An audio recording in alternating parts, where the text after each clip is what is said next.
Hello everybody, welcome to my channel. So this is my second video on my channel, and as promised, I'm doing a travel vlog. I'm going to Las Vegas for a beep ball tournament. The tournament is Friday and Saturday, and I'm going there today. So join me as I travel to Las Vegas. So I just ordered my Uber ride and it should be here within 10 minutes. And I'll see you then. Okay, we're starting off in complete darkness. The screen is totally black, but we can hear distinct footsteps, a little bit of a creak, and then a voice says, "Okay, so I just got a notification that my Uber driver's here, so I'm heading out now." We hear more footsteps, like someone walking down a hallway or a flight of stairs.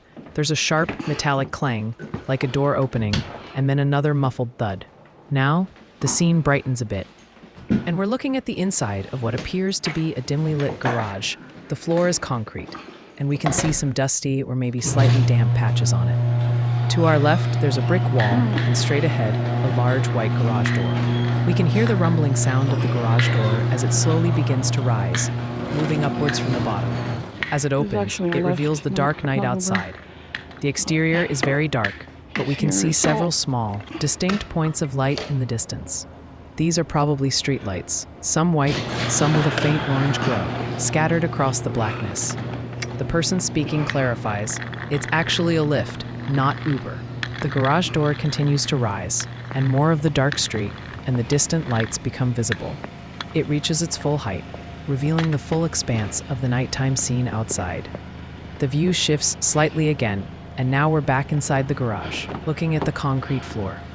Hello. The garage door starts to descend, the rumbling sound returning, and the scene outside is gradually obscured until it's almost completely dark again. But then it reopens, and we hear the person stepping out of the garage. The camera moves with them, showing the dark street and the faint outlines of houses on either side, illuminated by those distant streetlights. The person uses a white cane, and we can hear its rhythmic tap, tap, tap on the pavement as they walk towards a dark car parked on the side of the road. The car's taillights are glowing a soft red. Now, the camera enters the car. The interior is very dark, almost completely black, but we can make out the faint glow of digital displays on the dashboard. We see the person's hands fumbling for a moment, and then hear the distinct click of a seatbelt being buckled. There's a low hum of the car starting up. The car begins to move slowly, and our view is out the passenger side window. It's still very dark outside, but we can see the road ahead, dimly lit by the car's headlights and the occasional distant streetlights. The car moves through a residential area. We pass by what appear to be dark houses, their shapes barely discernible against the night sky, occasionally catching a glimpse of a faint light from inside one. Then, a clear synthesized voice, like a GPS navigator, speaks up. In 500 feet, turn left on Lackland Drive. The car continues forward, and the streetlights slowly pass by, casting long, shifting shadows. The GPS voice speaks again.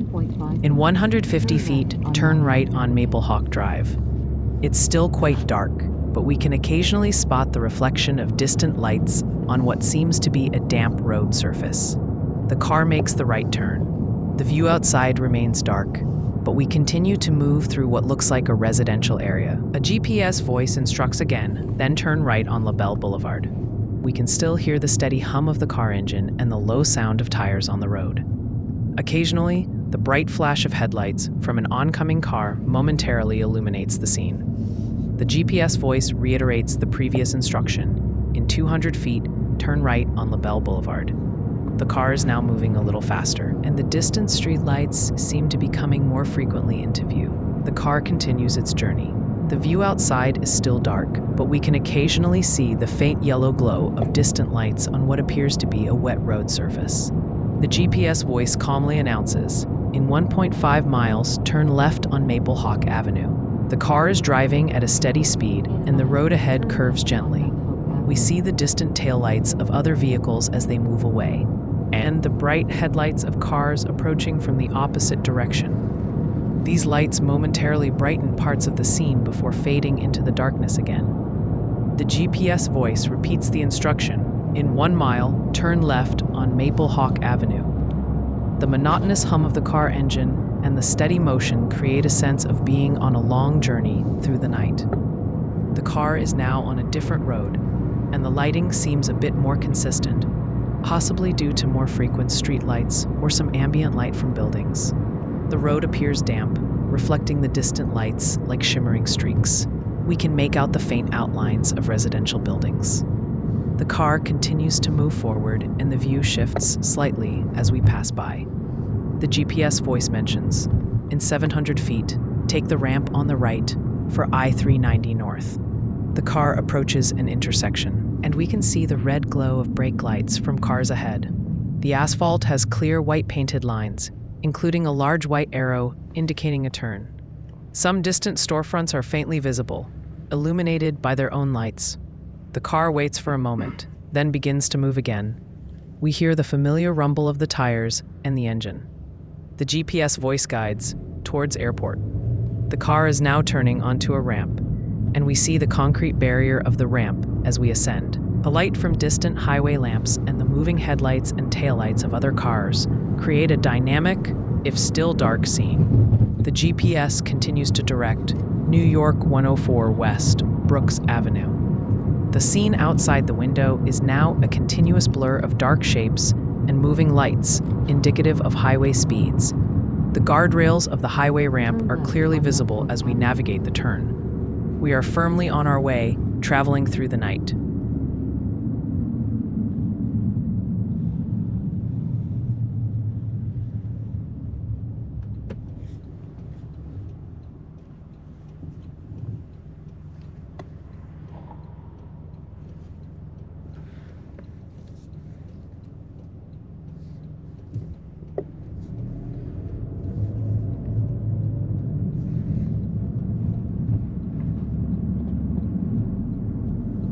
In 700 feet, take the ramp on the right for I-390 North.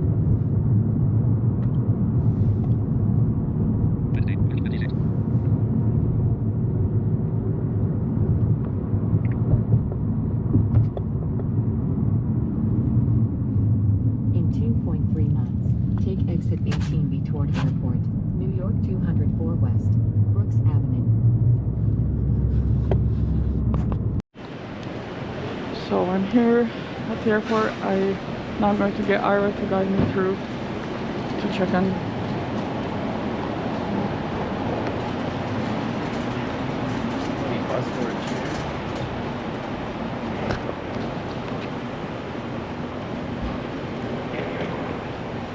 You pull for a chair, man?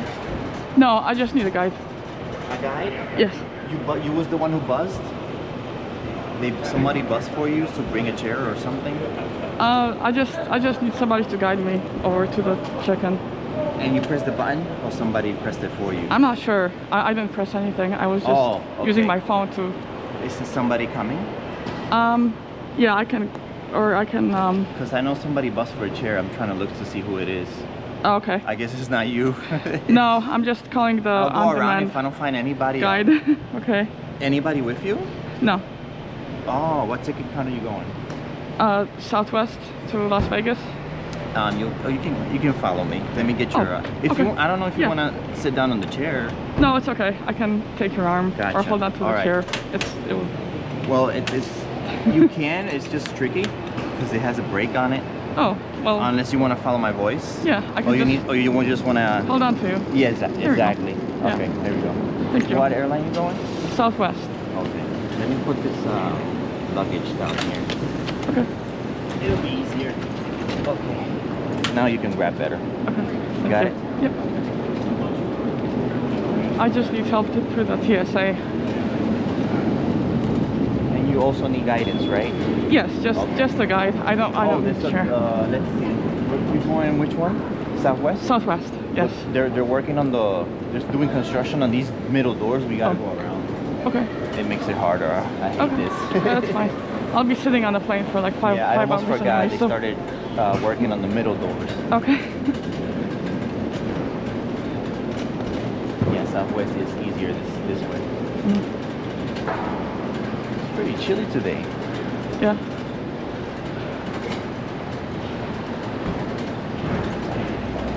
I have my camera on, so do you mind being on my YouTube channel? Oh no, it's fine. It's my first travel vlog, so Is it from the lens itself? Oh no. I have a GoPro. Oh, it's the GoPro. Got it. I know they have some glasses that'll record. And, Yes, I have you those get too. guidance from that? Yes. Oh, you have that. I can call on demand. Yes. I wanted to work on that. I gotta reapply again. Yeah.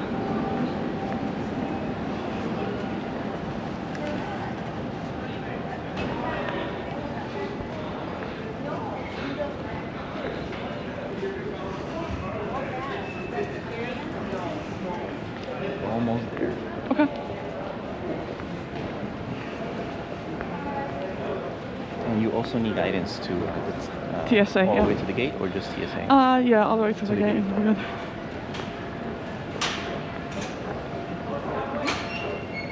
I'm gonna leave this here. Okay. Get this luggage out. Just wait until they call us. Okay. It's not that busy yet.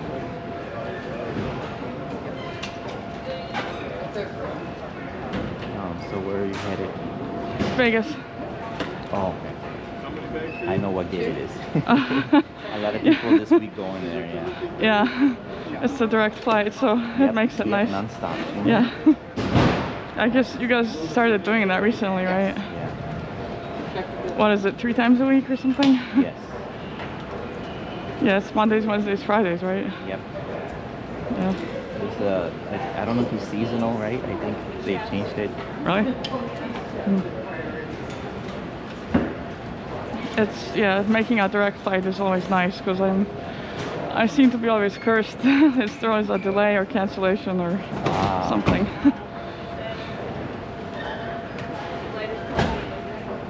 Your ID? Your ID?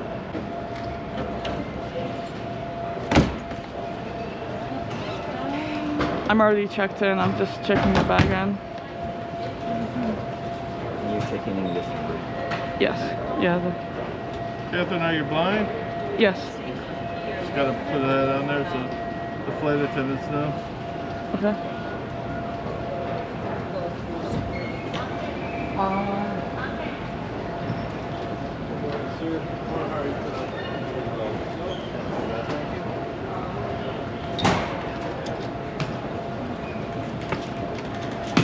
Going to Las Vegas today? Yes. Any e-cigarettes or lithium batteries in your bag? No.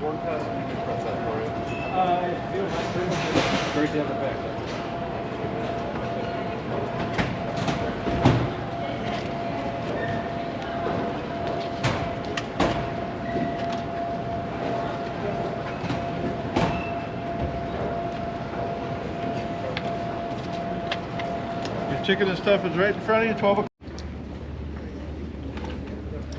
Okay, so they just called the boarding. And it looks like we're on our way. We're boarding.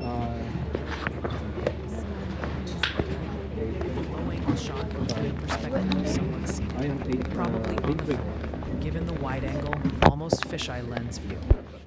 The person speaking, whose voice is heard, is wearing a blue top with white daisy and bee motifs and a dark jacket.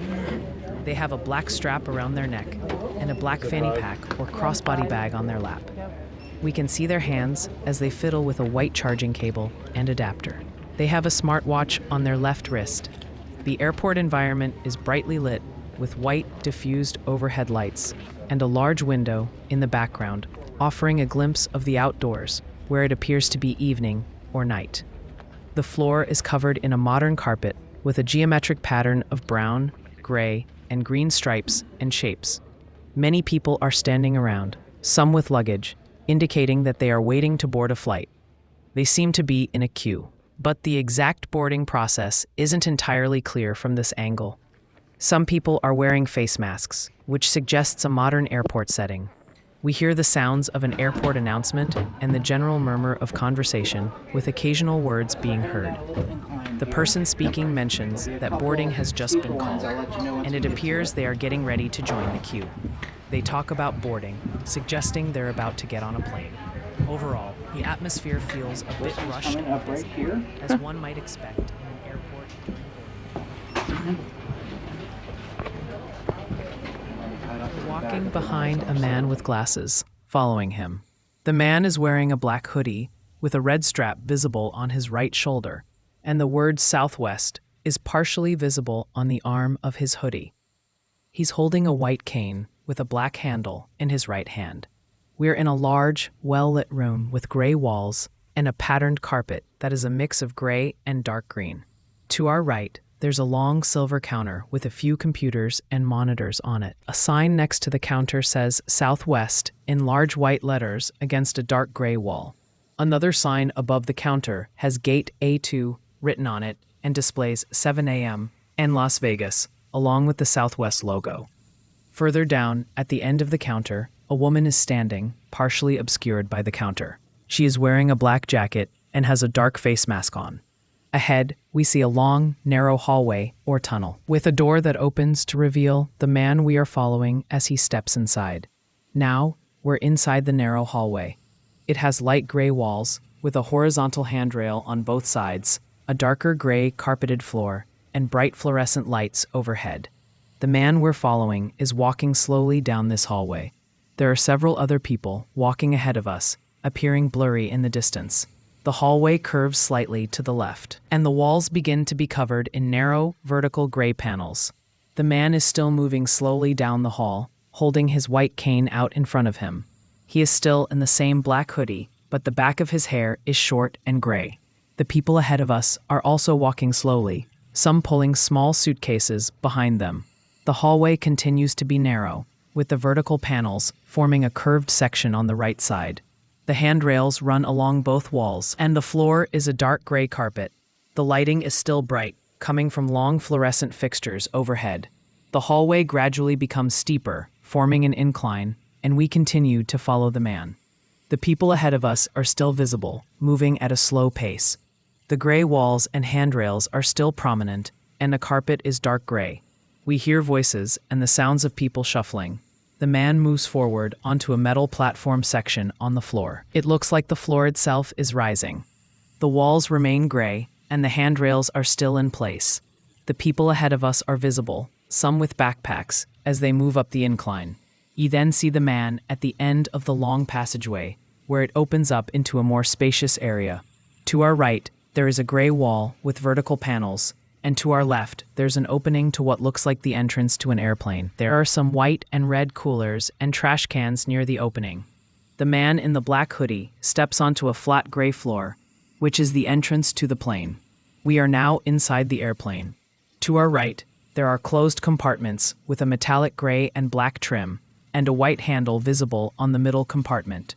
To our left, there's a blue wall with the Southwest Airlines logo, a heart with red, yellow, and blue colors, along with text that says 3 years in a row. A white door is also visible, partially opened. People are ahead of us, entering the plane. The man in the black hoodie steps inside. We are in a small, enclosed space, still with the blue wall to our left. An airline attendant, a woman with blonde hair tied back, is standing near the blue wall. She is wearing a black jacket with a red shirt underneath and a silver chain with a badge around her neck. Slow going.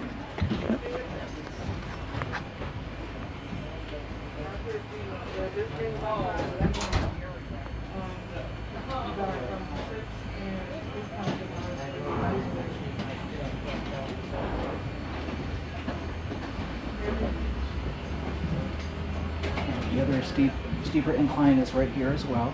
Okay.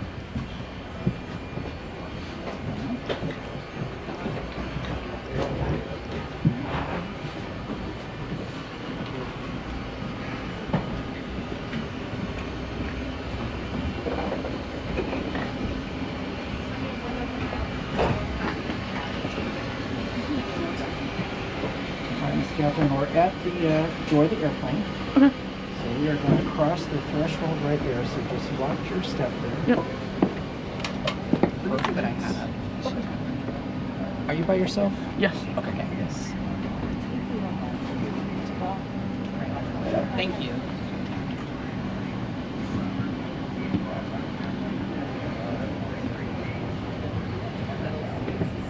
I have middle seats, ma'am. Okay. Is that all right, or would you like to go back further and have? You'd have to go quite. Well, let me see. Is that aisle seat open? I have an aisle seat open about 5 rows back. Yeah, the aisle seat is Aisle fine. seat. She's gonna come sit there. I'm gonna just get kind of in front of you to help you down the aisle. Okay. Here. Yep.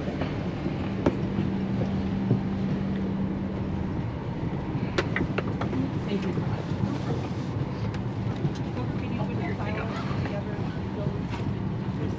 All right, Miss Catherine, we've made it to your seat. Okay, right here. Perfect. Okay, I'm sorry. Are you gonna get out now? I am. I'm sorry, but I have to scoot over so you can get out. Would you like me to put your cane in the overhead? I'll just put it over here. Okay, perfect. Have a great flight. Thanks. I'm gonna put the armrest down there for you. Okay, so now I'm waiting in the baggage claim area for the rest of my team to show up. Their flight is coming in an hour, so I still have some time.